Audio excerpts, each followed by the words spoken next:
Hello. Is theology poetry?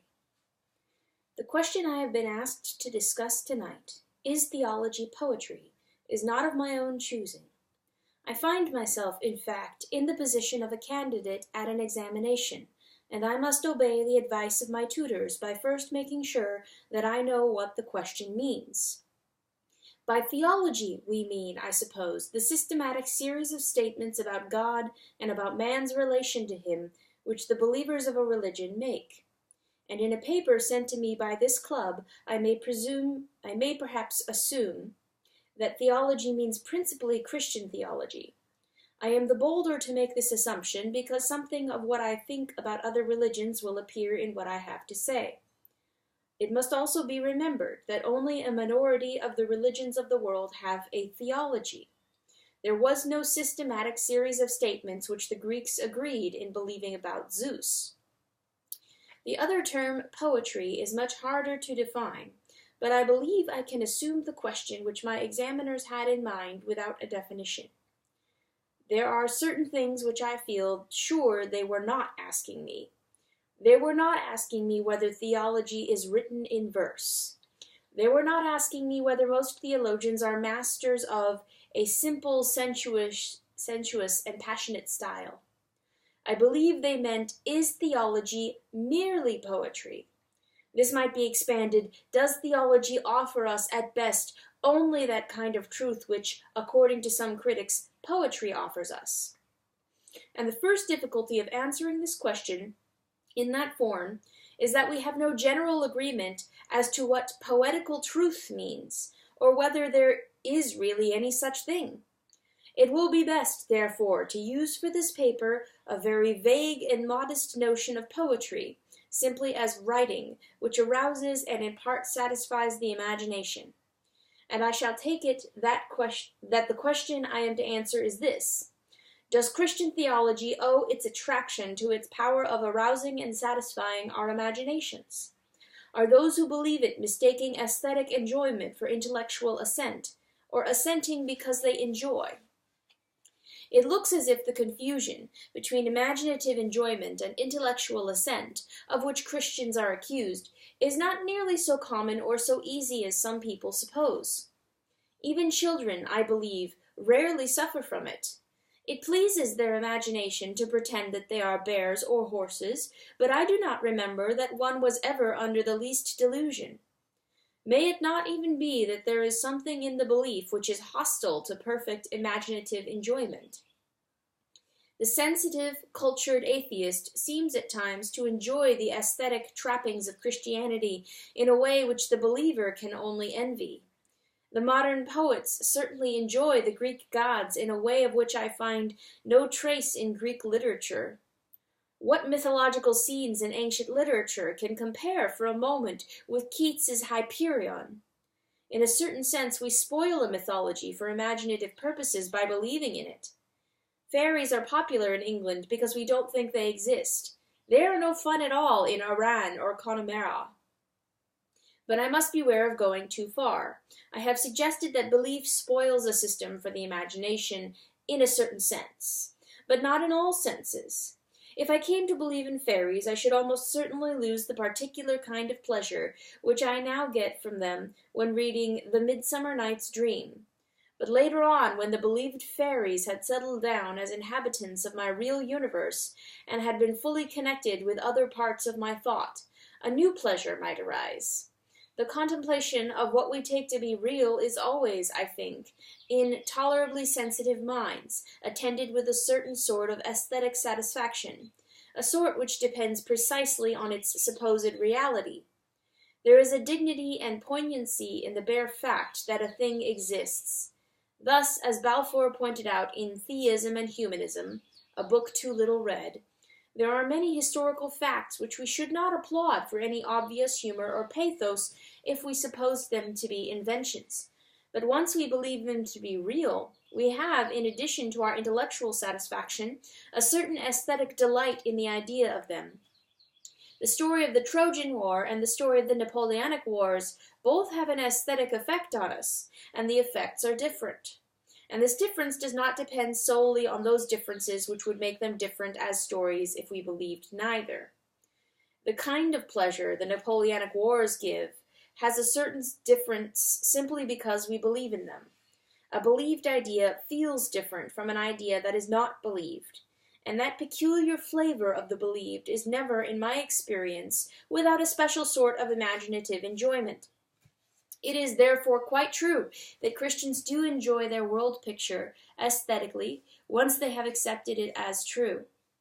Every man, I believe, enjoys the world picture which he accepts, for the gravity and finality of the actual is itself an aesthetic stimulus. In this sense, Christianity, life force worship, Marxism, Freudianism, all become poetries to their own believers. But this does not mean that their adherents have chosen them for that reason.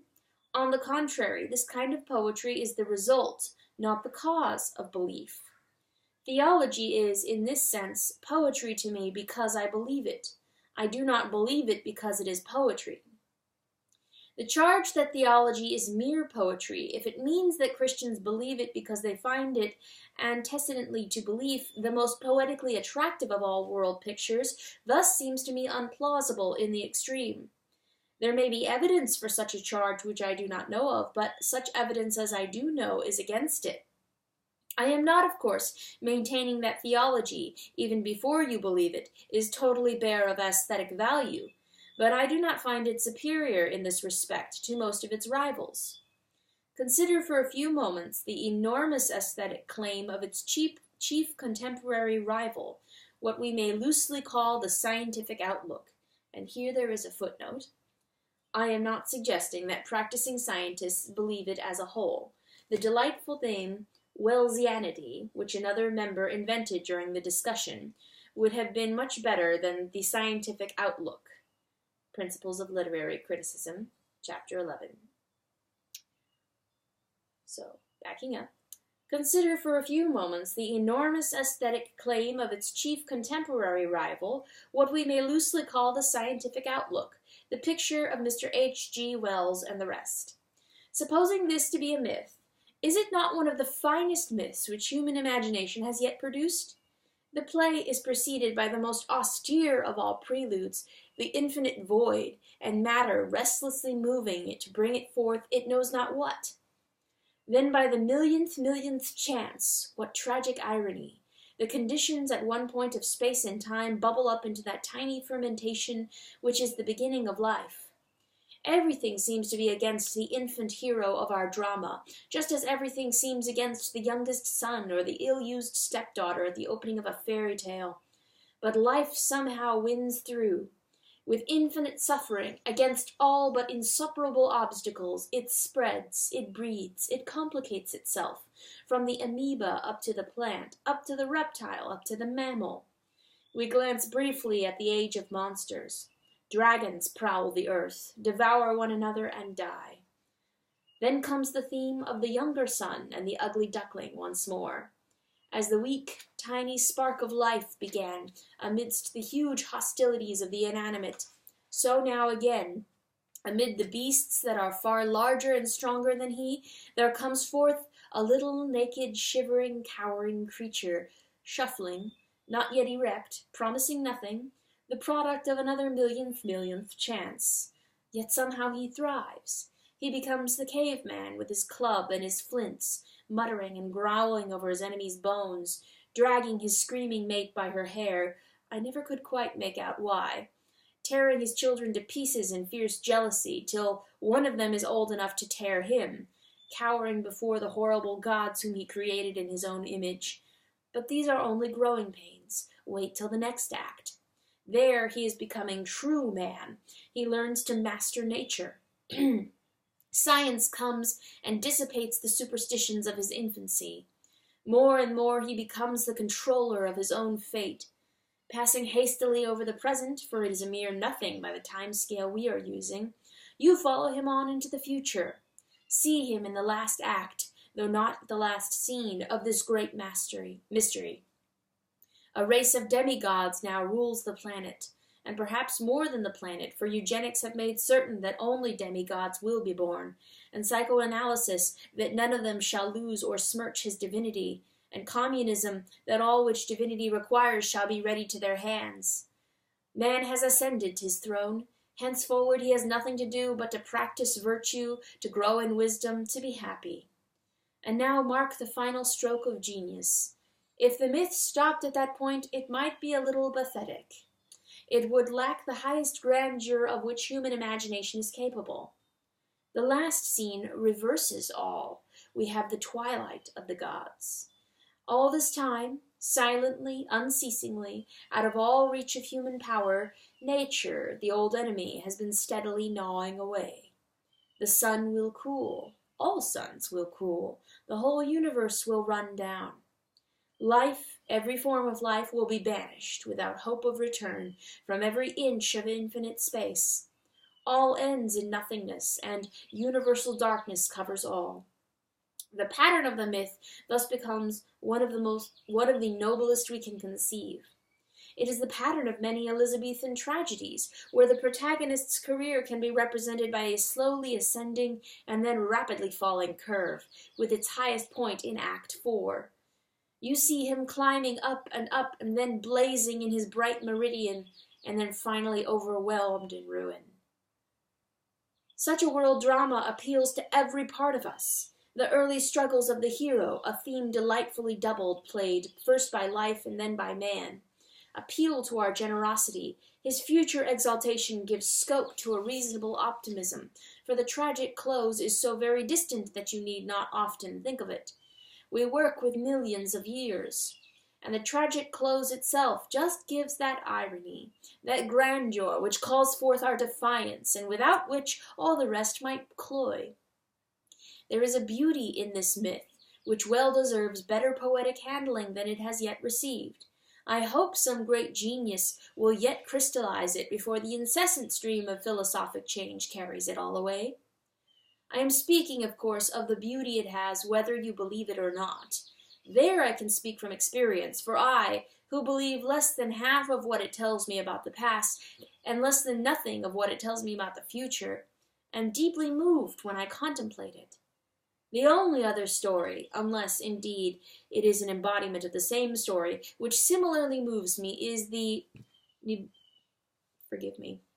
Nibelung's Ring, Enden ja ich die Welt.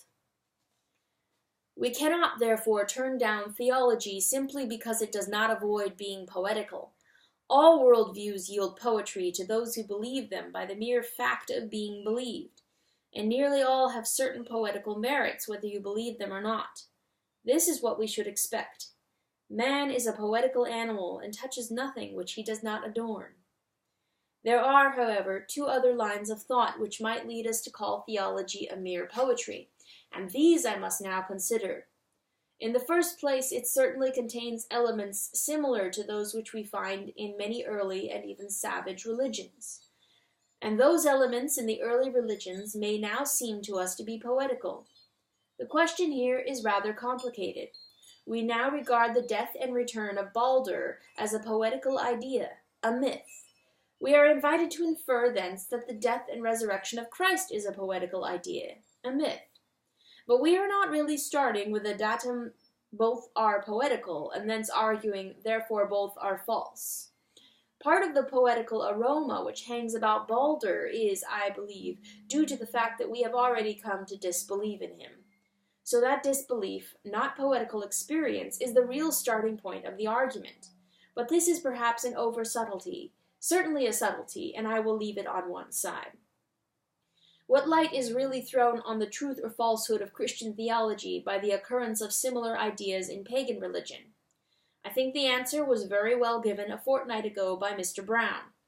Supposing, for purposes of argument, that Christianity is true, then it could avoid all coincidence with other religions only on the supposition that all other religions are 100% erroneous. To which you remember Professor H. Price replied by agreeing with Mr. Brown and saying, yes, from these resemblances you may conclude not so much the worse for the Christians, but so much the better for the pagans. The truth is that the resemblances tell nothing either for or against the truth of Christian theology. If you start from the assumption that the theology is false, the resemblances are quite consistent with that assumption. One would expect creatures of the same sort, faced with the same universe, to make the same false guess more than once. But if you start with the assumption that the theology is true, the resemblances fit in equally well.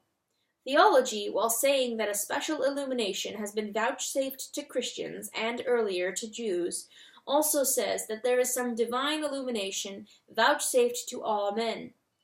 The divine light, we are told, lighteneth every man. We should therefore expect to find in the imagination of great pagan teachers and myth-makers some glimpse of that theme which we believe to be the very plot of the whole cosmic story, the theme of incarnation, death, and rebirth, and the differences between the pagan Christs, Balder, Osiris, etc., and the Christ himself is much what we should expect to find. The pagan stories are all about someone dying and rising, either every year or else nobody knows where and nobody knows when. The Christian story is about a historical personage whose execution can be dated pretty accurately under a named Roman magistrate with whom the society that he founded is in a continuous relation down to the present day. It is not the difference between falsehood and truth. It is the difference between a real event on the one hand and dim dreams or premonitions of that same event on the other. It is like watching something come gradually into focus. First it hangs in the clouds of myth and ritual, vast and vague. Then it condenses, grows hard, and in a sense small, as a historical event in first-century Palestine. This gradual focusing goes on even inside the Christian tradition itself.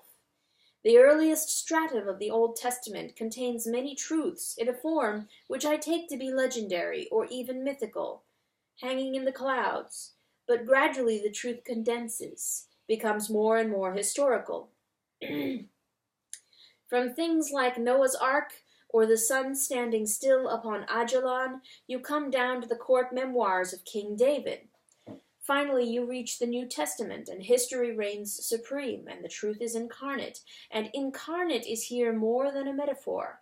It is not an accidental resemblance that what, from the point of view of being, is stated in the form, God became man, should involve from the point of view of human knowledge the statement, myth became fact. The essential meaning of all things came down from heaven of myth to the earth of history. In doing so, it partly emptied itself of its glory, as Christ emptied himself of his glory to be man. That is the real explanation of the fact that theology, far from defeating its rivals by a superior poetry, is, in a superficial but quite real sense, less poetical than they. That is why the New Testament is, in the same sense, less poetical than the Old. Have you not often felt in church, if the first lesson is some great passage, that the second lesson is somehow small by comparison, almost, if one might say so, humdrum? So it is, and so it must be. That is the that is the humiliation of myth into fact, of God into man. What is everywhere and always, imageless and ineffable, only to be glimpsed in dream and symbol, and the acted poetry of ritual becomes small, solid, no bigger than a man who can lie asleep in a rowing boat on the lake of Galilee. You may say that this, after all, is a still deeper poetry. I will not contradict you. The humiliation leads to a greater glory, but the humiliation of God and the shrinking or condensation of the myth as it becomes fact are also quite real. I have just mentioned symbol, and that brings me to the last head under which I will consider the charge of mere poetry. Theology certainly shares with poetry the use of metaphorical or symbolic language. The first person of the Trinity is not the father of the second in a physical sense. The second person did not come down to earth in the same sense as a parachutist, nor reascend into the sky like a balloon, nor did he literally sit at the right hand of the Father. Why then does Christianity talk as if all these things did happen? The agnostic thinks that it does so because those who founded it were quite naively ignorant and believed all these statements literally, and we later Christians have gone on using the same language through timidity and conservatism. We are often invited, in Professor H. Price's words, to throw away the shell and retain the kernel. There are two questions involved here. 1. What did the early Christians believe? Did they believe that God really has a material palace in the sky and that he received his Son in a decorated state chair placed a little to the right of his own? Or did they not? The answer is that the alternative we are offering them was probably never present in their minds at all. As soon as it was present, we know quite well which side of the fence they came down. As soon as the issue of the anthropomorphism was explicitly before the church in, I think, the 2nd century, anthropomorphism was condemned. The church knew the answer, that God has no body and therefore couldn't sit in a chair, as soon as it knew the question. But till the question was raised, of course, people believed neither the one answer nor the other. There is no more tiresome error in the history of thought than to try to sort our ancestors onto this or that side of a distinction which was not in their minds at all. You are asking a question to which no answer exists. It is very probable that most, almost certainly not all, of the first generation of Christians never thought of their faith without anthropomorphic imagery, and that they were not explicitly conscious, as a modern would be, that it was mere imagery. But this does not in the least mean that the essence of their belief was concerned with details about a celestial throne room. That was not what they valued, or what they were prepared to die for. Any one of them who went to Alexandria and got a philosophical education would have recognized the imagery at once for what it was, and would not have felt that his belief had been altered in any way that mattered. My mental picture of an Oxford college, before I saw one, was very different from the reality in physical details. But this did not mean that when I came to Oxford, I found my general conception of what a college means to have been a delusion. The physical pictures had inevitably accompanied my thinking, but they had never been what I was chiefly interested in, and much of my thinking had been correct in spite of them. What you think is one thing. What you imagine while you are thinking is another. The earliest Christians were not so much like a man who mistakes the shell for the kernel as like a man carrying a nut which he hasn't yet cracked. The moment it is cracked, he knows which part to throw away. Till then he holds on to the nut, not because he is a fool, but because he isn't. 2. We are invited to restate our belief in a form free from metaphor and symbol. The reason we don't is that we can't. We can, if you like, say God entered history instead of saying God came down to earth, but of course, entered is just as metaphorical as came down. You have only substituted horizontal or undefined movement for vertical movement. We can make our language duller. We cannot make it less metaphorical. We can make the pictures more prosaic. We cannot be less pictorial. Nor are we Christians alone in this disability. Here is a sentence from a celebrated anti-Christian writer, Dr. I.A. Richards. Footnote, Principles of Literary Criticism, Chapter 11.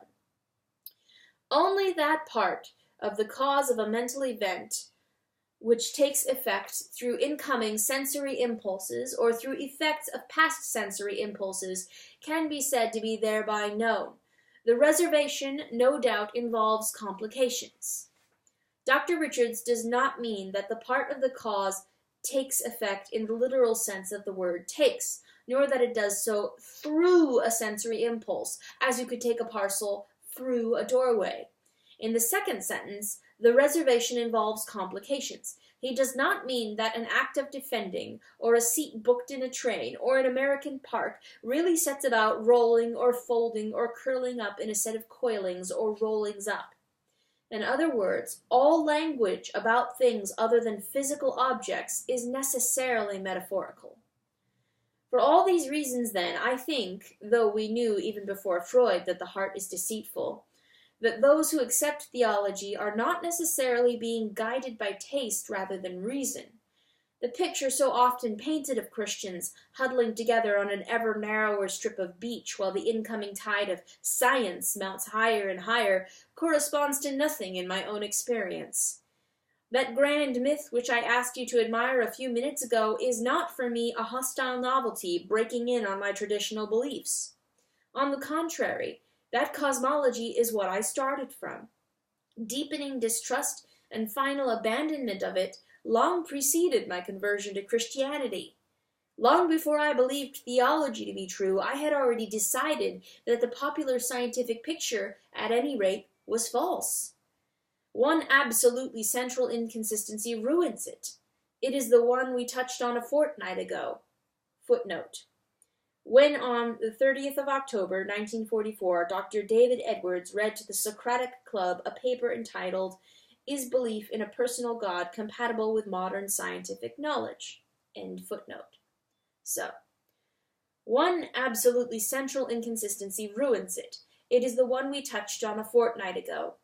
The whole picture professes to depend on inferences from observed facts. Unless inference is valid, the whole picture disappears.